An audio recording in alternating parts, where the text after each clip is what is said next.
Hi VC, Dave back with you. What's new, pussycat? Yeah, so I'm back with a vinyl update. You'll be glad to know that it mostly consists of vinyl this time, with some CDs and some cassettes thrown in for good measure. Some really nice stuff, record store finds and more, but I'm gonna start off with something I picked up a few weeks ago. Yeah, this is I picked this up in a shop that I call into on a regular basis. It's a kind of second-hand book and record store. This is a little, well, this, out of all the items I'm going to show, well, okay, it's €15, but I think it was well worth it. This is Joni Mitchell's debut album, Song to a Seagull, which came out in 1968 on Reprise. This is a UK first pressing, and it's with this really quite heavy, thick cardboard sleeve with a superb artwork there, and I'll show you the disc itself. It's really quite heavy. It's like quite heavyweight kind of vinyl, and it's got the old Reprise Steamboat label, but it's an absolutely very close to mint condition. This was really well cared for. I'd say this twice, and there's like absolutely not as much as a crackle on it. So yeah, so it's one that you don't see around much. I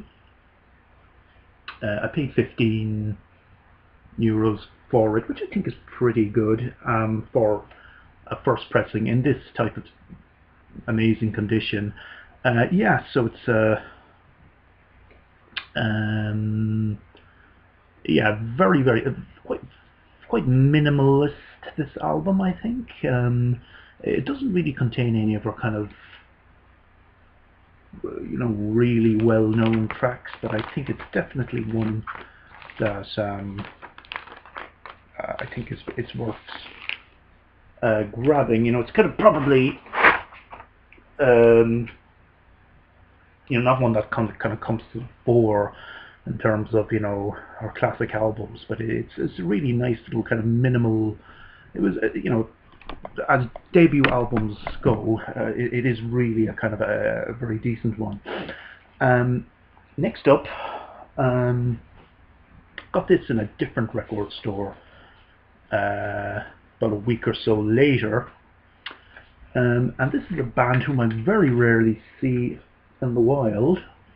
This is Ensemble of Chicago, Reese and the Smooth Ones. This originally came out on BYG in '69. Yeah, originally came out in 1969. This is a late '70s reissue from '79, actually, on Affinity. I also have National Health's debut album on this on Affinity as well. Yes, so this is only the second Ensemble of Chicago album I've picked up.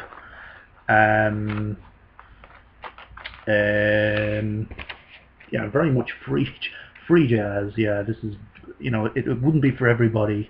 In fact, one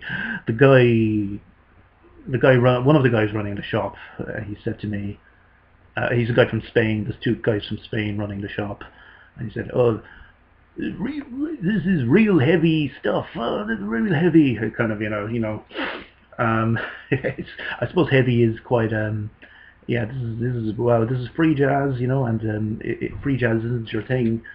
It's something that I'm getting more and more into, I think, myself. Just a CD. While I was there, they have a big selection of CDs, and while I went at the same time as I picked that up, I picked this up as well. Something I've been looking out for a long time, and this obviously original vinyl editions of this are very expensive and very hard to find. Discreet Music by Brian Eno, which originally came out on his Obscure label in 1975, and this is really the kind of this is his first real kind of solo album that dipped fully into the ambient thing. In fact, you see that?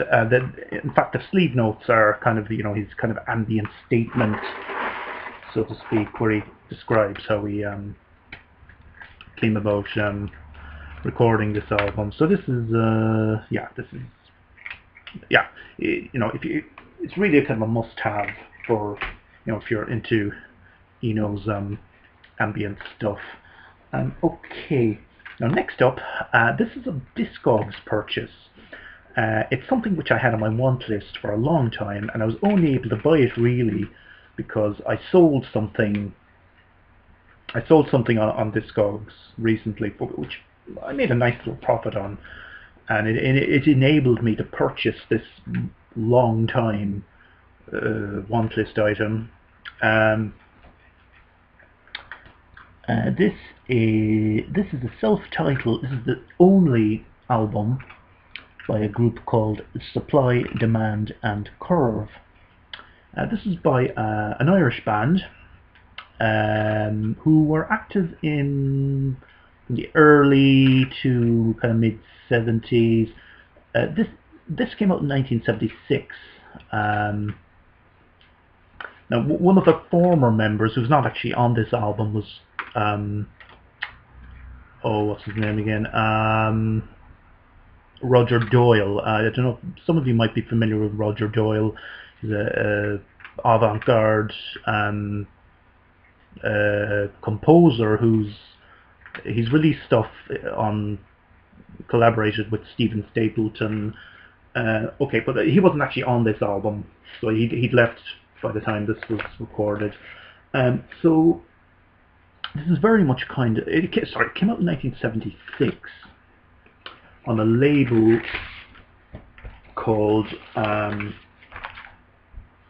Mulligan, an Irish label, which is primarily a folk label. Mostly it was Irish folk music, but they did occasionally release things like this. Now they also released a lot of new wave and punk stuff as well. But this is one of the really hard albums to find. It's one of the rarest albums on that label. It's never been reissued, as far as I know. Musically, this is very much in the kind of Canterbury prog vein. It's very much influenced by the likes of National Health, Hatfield in the North, and probably as well, I think, maybe Robert Wyatt's maybe solo stuff kind of influence running through it as well. Really superb, funky, it's a kind of fusion thing as well. Some superb musicians on here. The band were led by a guy called Julian Jackson, who sadly died in the mid-80s of cancer. He went on to release, after this band folded, he collaborated with Roger Doyle as well and several other musicians. But yeah, this is a very hard to find, quite rare album, and I was only able to get it because it's impossible to find in the wild, even here. But I was able to get it on Discogs due to an item which I sold. So thankfully, it was from a buyer in Norway actually. So yeah, I think it's an album that really, you know, is crying out for a reissue. It's kind of a lost classic. Sorry, it's hard to get that into the sleeve there. So supply, demand, and curve. Now,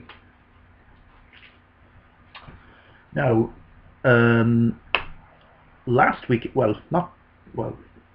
the previous weekend, I met Ben Costello at a record fair up in Ben's native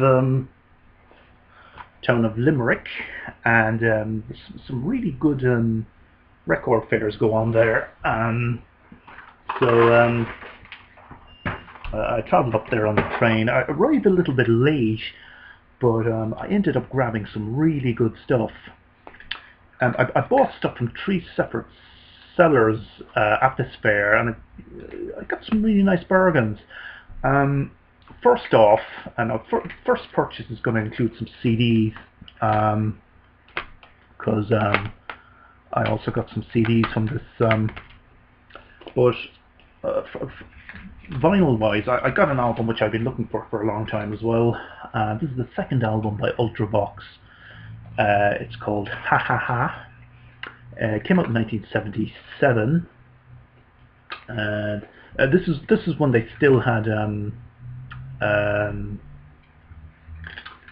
oh, what the hell is his name? John Fox was still their frontman, and this is kind of a punkier vibe to the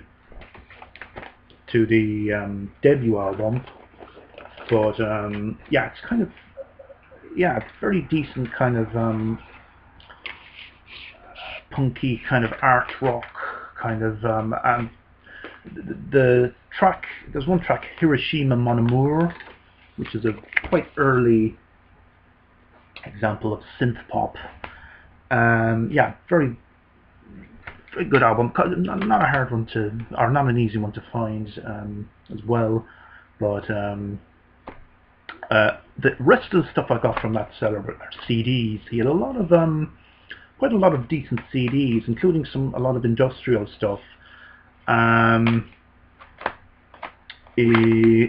Ensturzende Neubatten, pioneering German industrial group. This is 80 to 83. It's a live compilation album of their early years. Strategies Against Architecture. This CD, I think this came out in 84. I think there's a later, maybe a reissue from the late 80s, but yeah, they were a highly kind of experimental band that used things like drills and kind of homemade percussion in their music, and that's very much documented in this this live album. Also got this by a band called Lab Report, and this is called Unhealthy. Also in the industrial vein, with kind of more, I suppose, a kind of more dark ambient kind of a vibe. It also includes guest appearances by Genesis P. Orridge and Lydia Lunch. Lydia Lunch, she is the kind of figure who emerged from the kind of New York no-wave scene in the 70s. This came out in 1993 on the Devotion label. The other 2 CDs I got, Aphex Twin on the Warp label. Aphex Twin, Come to Daddy mini album. A really creepy cover. The track Come to the single also had a really freaky video with these children with these kind of horrible CGI faces. It's really quite freaky. But also Sonic Youth, Goo from 1990. Yeah, you're all familiar with that. So there was the CDs. That was from that particular seller. Another seller. I picked up 3 items. First off, this 12-inch by this Mortal Coil. Sorry, not this Mortal Coil. Cocteau Twins. On the 4AD label. This is a 12-inch called the Spangle Maker. This came out in 1984. And yeah, love soup. Always worth grabbing Cocteau Twins. You know, really kind of ethereal, kind of post-punk thing they were doing, you know, and I don't have a whole lot by them as well. So, oh yeah, the 2 other ones that I got from that same seller. This is one I didn't have on vinyl. White Light, White Heat by the Velvet Underground. I'm sure I don't have to go into detail about this album. I'm sure you're all familiar with this. This is a 1971 reissue on MGM with a different cover art to the original. This is a UK edition on MGM, so has a different cover to the original 1968, I think. 68. It has kind of a plain black cover. So yeah, that you're sure you're all familiar with that. I won't go into too much detail on that. And from the same seller, finally, we're back to Joni Mitchell again. Hejera. I think that's how you pronounce it anyway. Hejera. This came out in 1976. I think this is a reissue from the 80s, possibly. Yeah, this is yeah, very, very jazzy influenced album. Quite very, very different from her debut, which I showed at the start of the video. So yeah, one I've been looking out for quite a while. I'm gradually picking up. There's just a few of her albums now that I'm missing. So very glad to have grabbed that. And I'll finish up. Oh yeah, sorry, not finally. Yeah, 3 more superb items which I got from another seller. This seller had absolutely amazing stuff, and there was so much stuff that I wanted to grab, but it was like, yeah, it was like being in a sweet shop. Now, a lot of the stuff is in kind of condition-wise. I'll show you them. Now, this long time want list item, Soft Machine 7, which came out in 73. It was the last of their numbered albums. Actually, I need to clean this, by the way, because it's kind of dirty. They mean to give it a clean, but haven't quite gotten around to it. Sleeve is unfortunately quite water damaged, and here as well where it was stuck together. But funnily enough, I don't know if you can see that, but somebody did a bit of DIY artwork, right? Iggy and the Stooges on the back sleeve. But yeah, so Soft Machine 7. I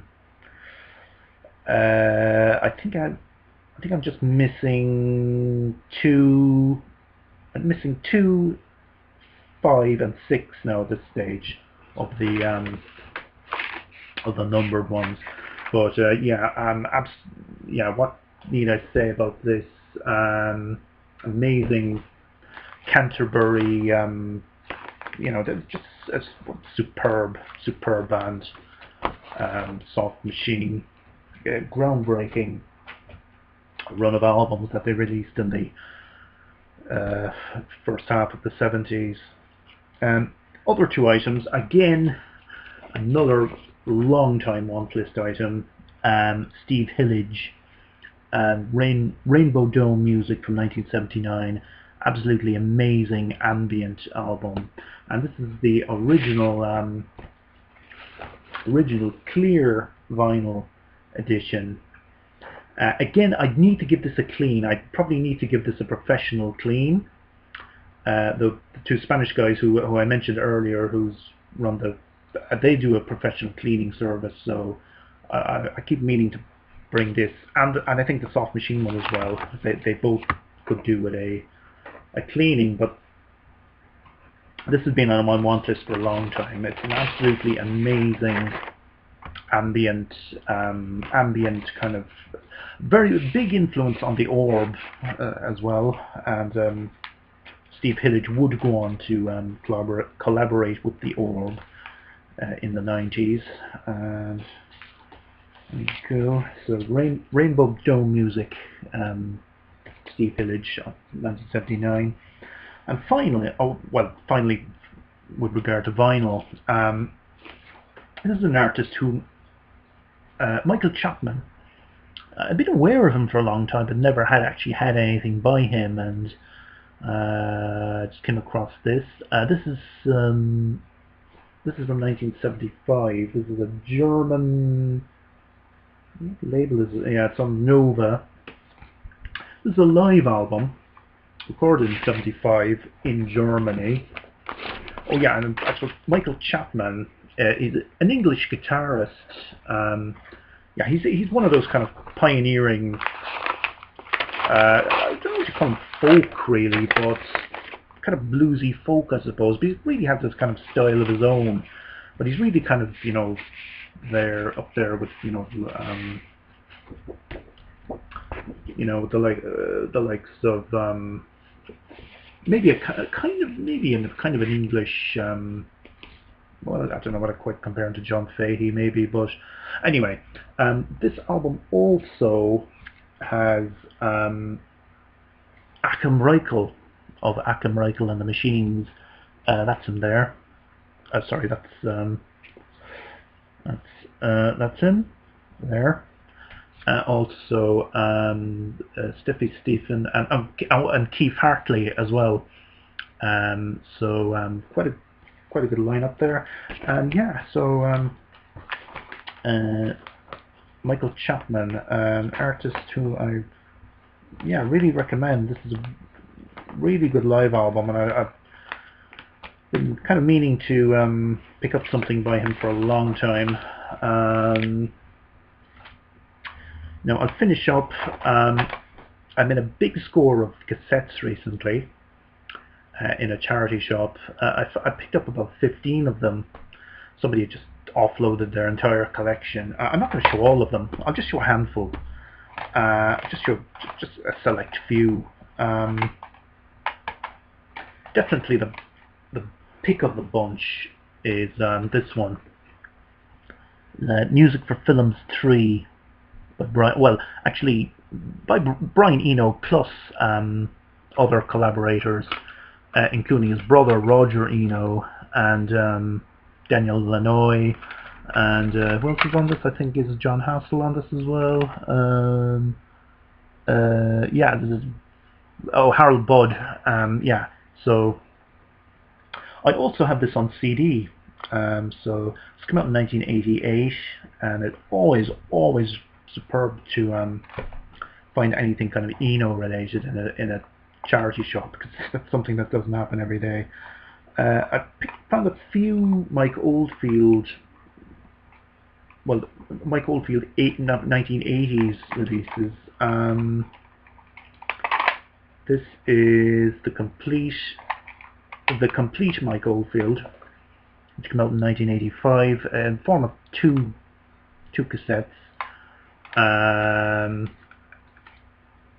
Yeah, this kind of represents both the best and the worst of Oldfield. You know, there's excerpts from Tubular Bells and some of his best work. Also some of his slightly more twee stuff. but this is definitely definitely worth finding. Oh yeah, and there's a few soundtracks. This is a soundtrack to Midnight Express by Giorgio Moroder. I already have this on vinyl. This is a actual bootleg, Saudi bootleg cassette, which is interesting. Also, this is soundtrack to Dr. Zhivago and Ryan's Daughter by Maurice Jarre. Maurice Jarre, the father of oh, what's his name? Oh shit, Thingamajig Jar. John, you know, the Oxygen guy. Sorry, just kind of name will come to me in a minute. Yes, and also Enya. Don't have anything by her prior to this, but this is our debut album, self-titled album, which came out on BBC cassettes. This was actually the soundtrack to a BBC documentary about the Celts, and it was actually, this album was reissued, I think, later maybe in the 90s, under the title The Celts. But